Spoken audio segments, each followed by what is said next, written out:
અમદાવાદમાં બે જૂથ વચ્ચે પથ્થરમારો થયો। માધુપુરામાં બે જૂથો વચ્ચે પથ્થરમારો, જેમાં બાઇક વ્યવસ્થિત ચલાવવાનું કહેતા તકરાર થઈ। રામલાલના ખાડામાં બે જૂથ વચ્ચે તકરાર થઈ હતી। માધુપુરા પોલીસ મથકે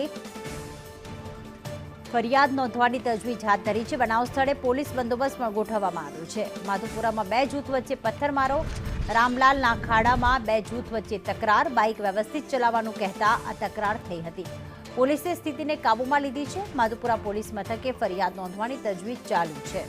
બનાવ સ્થળે પોલીસ બંદોબસ્ત પણ ગોઠવી દેવામાં આવ્યો।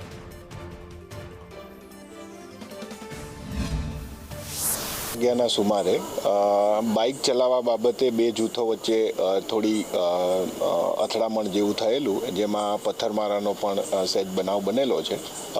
અત્યારે પરિસ્થિતિ બિલકુલ શાંતિપૂર્ણ છે। પોલીસે તાત્કાલિક એક્શન લેતા જગ્યા ઉપર જઈ અને બંને જે જૂથો છે એમને અલગ કરેલ છે અને હાલ જે બે જણાને ઈજા થયેલી છે સામાન્ય ઈજા છે અને એ હાલ હોસ્પિટલાઇઝ છે અને પોલીસ અત્યારે કાયદેસરની કાર્યવાહી કરી જે લોકોએ આ જે તોફાન કરેલ છે એ લોકોના નામ મેળવી અને ગુનો દાખલ કરવાની અત્યારે પ્રોસિજર ચાલી રહી છે।